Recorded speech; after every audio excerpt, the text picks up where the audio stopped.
It's so warm outside. I'm like, my mascara is just like melting down my face. Anyway, hello. Welcome back, Girl in Norway channel, where I am vlogging about my life in Norway. Moved to Norway 12 years ago, and now I have 2 kids. I've been working as a project manager and a content communication strategist / manager, and now I have been laid off and I'm in a chapter of my life where I'm figuring out what happens next. And what's super important to me is following the path that feels good. Yes, there are bills to pay. Yes, the job market at the moment is so intense, so competitive. The economy is going crazy, but let's set those pieces aside for a minute, because I intend to keep things real here. I'm not interested in making up some perfect little story. At the same time, this is going to be the corner of the internet that is meant to be cozy, comforting, but yes, also real. And I'm at a point in my life where what matters most is that I'm doing something that feels intuitively right, that I'm being myself. I'm not doing something where that maybe works and then I come away feeling like, oh, that feels a bit slimy, you know? Maybe some of you can resonate with that. If you've ever been applying for work, you probably know that feeling. If you work in sales or client management, you probably know that feeling. And I am exploring going freelance again, going freelance for marketing and content strategy, community building, putting on events, and operations and project management. And card got to fill up. Super professional setup, but it also helped me remember I forgot my tea and I realized I was waffling anyway. Point is, short version, I intend on being very intentional, authentic, following what feels good. And if you are also on that kind of journey, or you're kind of wanting to be, but it just doesn't seem realistic, then click follow, click subscribe, because that's what this channel is going to be about. With the themes of living in Norway and hiking and going freelance or applying for work, blah, blah, blah, blah, blah. Anyway, since I think probably one of the most interesting things for you is life in Norway, I thought I would talk a little bit about what my first impression was of Norway 12 years ago, and how it's changed, what I'm finding difficult still, what I love the most.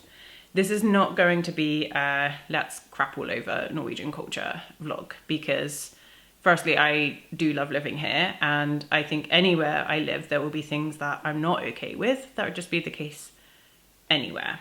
And you can find all the criticism and negative comments elsewhere.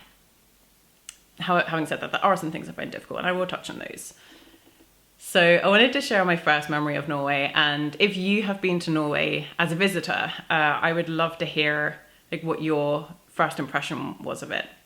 For me, it was, my husband is Norwegian, and we met at university in England, and 15 years ago now. No, 16 years, gosh. And I remember visiting him once. He took me to Norway while we were still studying. I think it was February, and we got to the airport, and his dad came and picked us up. And at the time, him and his family lived out on a peninsula, like close to Oslo, but still like very little like village out in the countryside type vibe.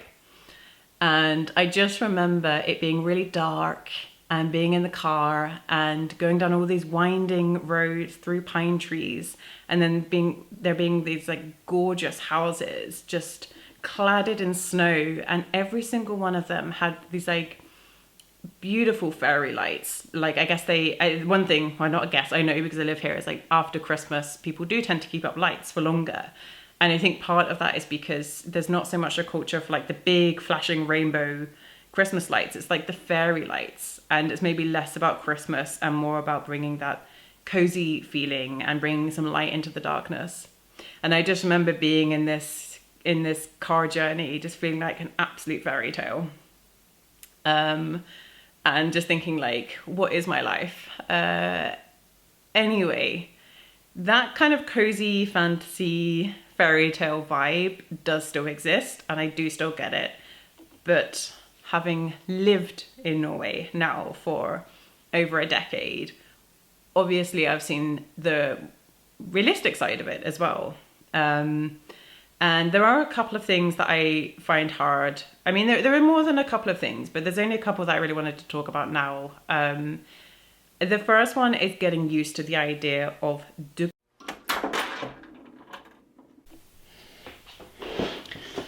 oh, dearie me, memory card issues. If you subscribe, it will help me get a new memory card, so please help. Anyway, I was talking about dugnads. So a dugnad is an event normally tied to like a building block you live in, or the daycare your kids go to, or if your kids are in like a sports or like some kind of club, then it's an event to get together and do some kind of activity that gives back. So for example, with buildings, it would be like all the neighbors get together and they rake leaves, they clean the staircase. Then you'll typically have like a barbecue or like pancakes, waffles, whatever. And then for the kids, it's like in like the associations, maybe doing like a flea market, etc. And it sounds great. It is great. But the part I've struggled with is more like my inner kid, I think. It's like this thing of there is an expectation that you will do it because it's the right thing to do. And because of that, I have this really silly thing in me that goes like, well, now I don't wanna, which I have had to work to get over. And it's definitely not a case of anyone being like, you have to do this. And it's not like you're going to be like a social pariah if you don't do it, but people will notice if you don't. And I think the part I've struggled with is I don't fully get on board with these things are necessary. I think because in England, we do things like fundraisers, or, you know, if you're paying a maintenance fee to the building you live in, it's taken care of. And often in Norway, you are paying a maintenance fee, but you still have to do the dugnad anyway. Anyway, there are these, but having said all that, I have to work to get through those because it is great. There are so many things that are great about it. Like, it's community building, it's setting a good example to the kids. It's doing the little extras, you know, like taking it that little bit further that otherwise wouldn't have if you relied on the, you know, the cleaner who comes and cleans the staircase, or the parents who like, you know, if we didn't have dugnads for like the kids, like club associations, you might have a small handful of parents willing to do something, but not enough.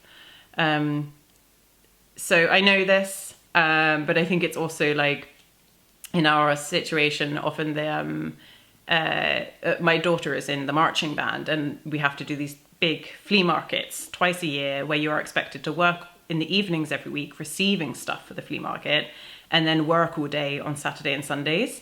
And it's always clashed with something. Like, it's meant I've had to cancel a trip, or it's been a really stressful period at work where I'm already working in the evenings, etc. However, whenever I have done it, I felt really good after. I always work in the book hall, and it's been such a good feeling, and also a really good way to, if you are someone who works with your laptop hunched over a desk all day, it is a fantastic way to use your hands and do some manual work and be giving back. And over time, I have become more and more fond of the dugnad concept. So, but that's one thing I had to, like, you know, kind of get used to. I think the other thing I have struggled with is the Norwegian. So my Norwegian is decent. It's okay. I can read pretty fluently.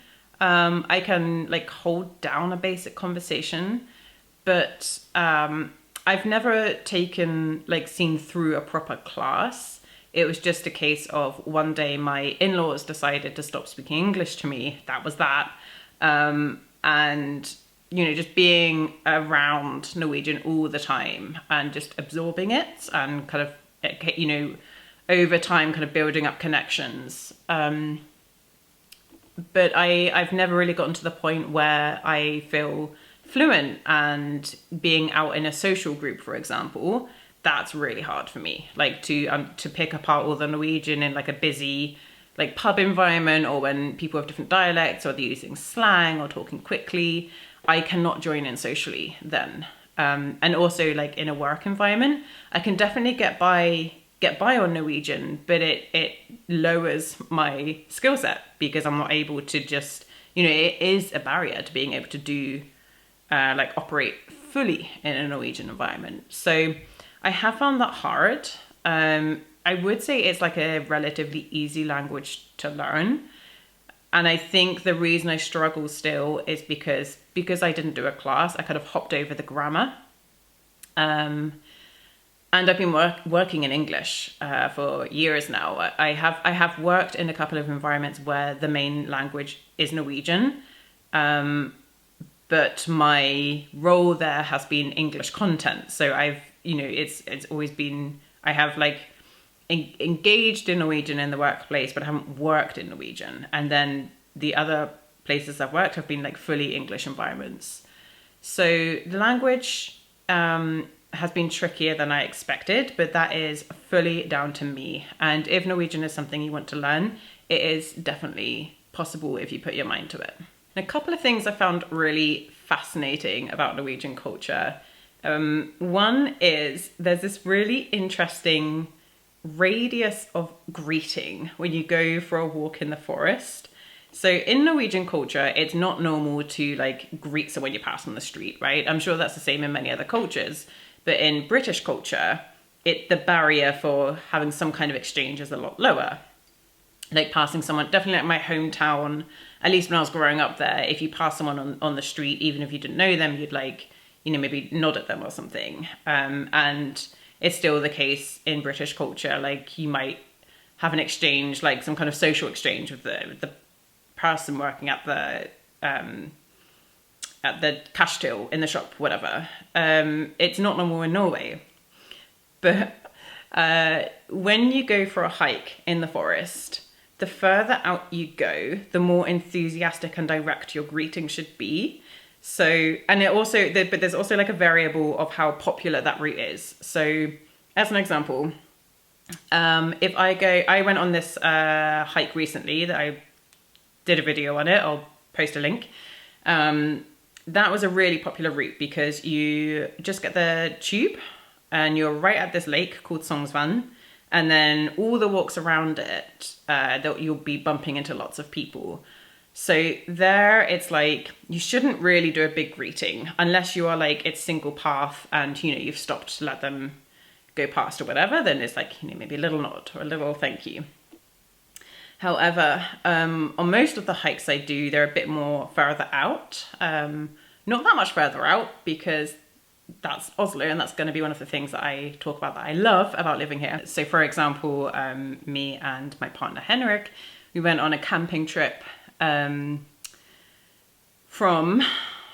I don't remember. Maybe I'll put a comment if you're interested. It was on like the east side of Oslo.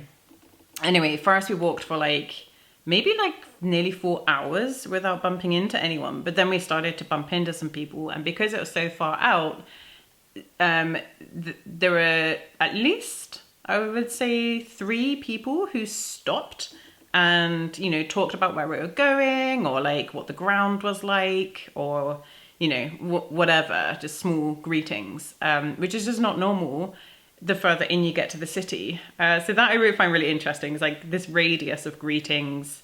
And again, it also depends on how many people you see along the trail. I find it really endearing, and I have fallen in love with hiking myself.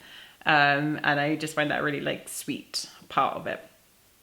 And the other part I have found really interesting and have had to get used to in a positive way is the work-life balance. And I think Norway has a reputation for this, and it's actually a reputation that is, I would, in my experience, correct. And in England, there's definitely this thing of you should be seen to be working, and that matters just as much as the work you actually do. like staying late at the office. The barrier for being sick is very high. Like always being on it, like the definitely like the appearance of working is very important in England. And I have not found that to be the case in Norway. And that does not mean, and this is something I had to learn, like took time to understand, that does not mean that Norwegian work culture is less productive. It just means that there's a healthier balance where the value is put more in the work you produce than how you appear to be working. And I have kids, and one thing I have really valued since having kids is if they're sick, people understand. It's okay to have them, like, to be working at home, to take care of them, to have them popping up on the Zoom call, to have to just call in sick, or to have to leave early to collect them from daycare because something's happened. Like, it's just understood. And I have always still carried guilt when this has happened to me, but for no other reason other than that's just me. And it is very normal, especially in like bigger corporate environments, I would say, on a Friday to finish at like 3. Or if there is a public holiday on a Monday, then it's very normal for people to take their Friday to just go to their cabin and have a long weekend without necessarily taking the day off. But then there is the understanding that, if there is something important, they will still do it. They'll like do it when they get to the cabin, or they'll take a meeting on the way. I think there's just a healthier approach that I really appreciate. And I'm certainly someone who thinks the value of what you actually do is far more important than how you appear to be. And on to some of the things I love about living in Norway.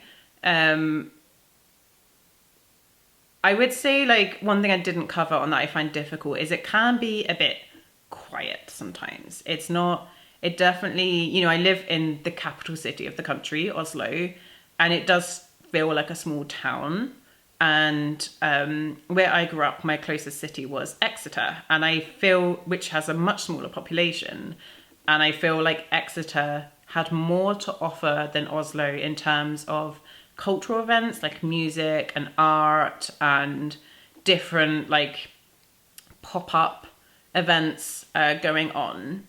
Having said that, I do feel like Oslo is starting to expand, especially in the last, since the pandemic, I would say, when people started to go out again. I've seen more concepts popping up, like paint and sip, or drop in pottery, more music, more improv, things like that. It is starting to pop up, and I'm sure there are parts of the city that are more cultural, like Grønløkka, for example, Tøyen.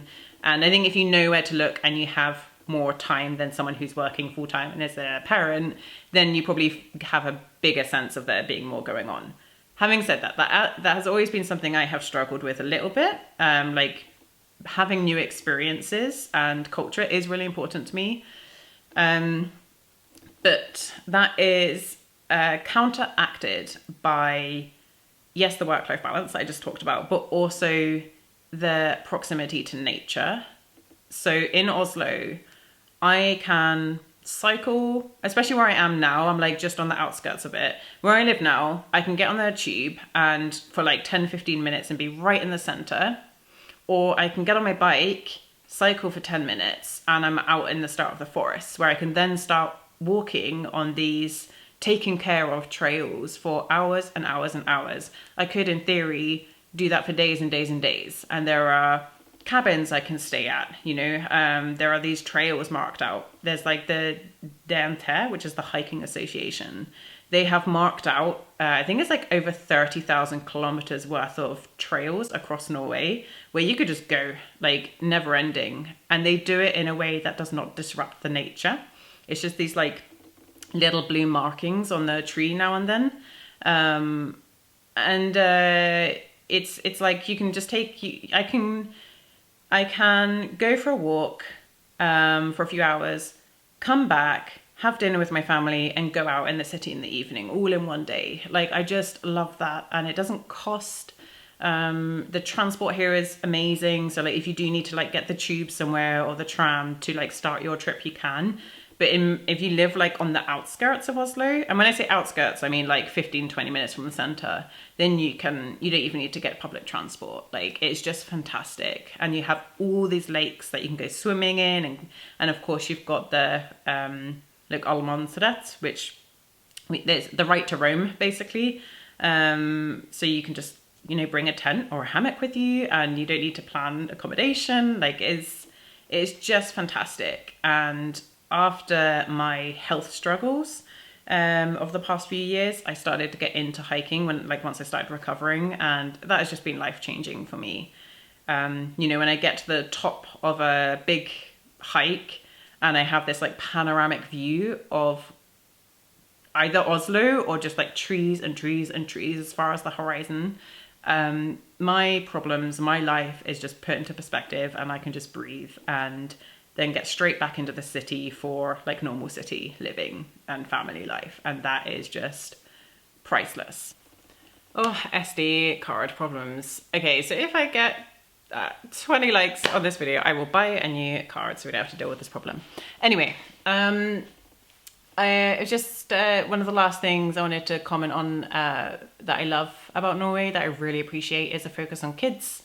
So in Norwegian schools, I feel like they let kids be kids for as long as possible.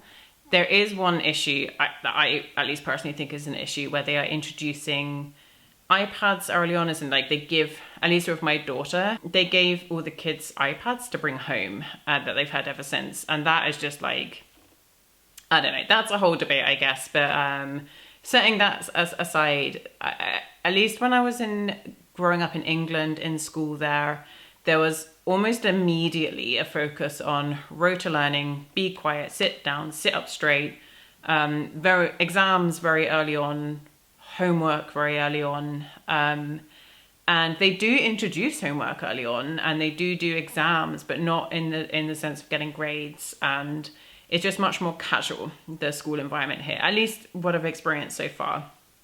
I really appreciate that.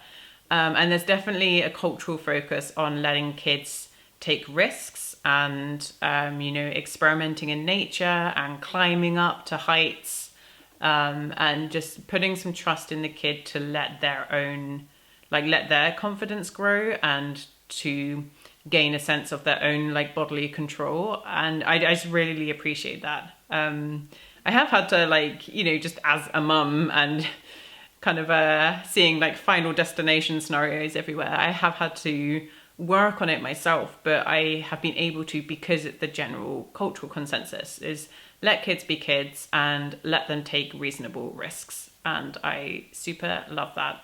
I would also say, like, in terms of design, like city design, it's really kid friendly. Like, there's so many play areas, and the like traffic to pedestrian route or like no traffic areas is pretty decent. Could be better, but it is a lot more decent than some of the cities I've visited. Those are some of the things that I am struggling with, that surprise me, that I love about living in Norway. I would love to hear about your experiences, and if there's anything in particular you are wondering about life in Norway. If you're an expat yourself, I would love to hear your experience. And if you want to join me on this cozy, authentic journey of being in my 30s, figuring life out again while doing it in this beautiful country that is Norway, then hit subscribe, hit like, leave a comment, because community really matters to me. I want to know I want to know what you're interested in. And yeah, thanks for joining. See you next time.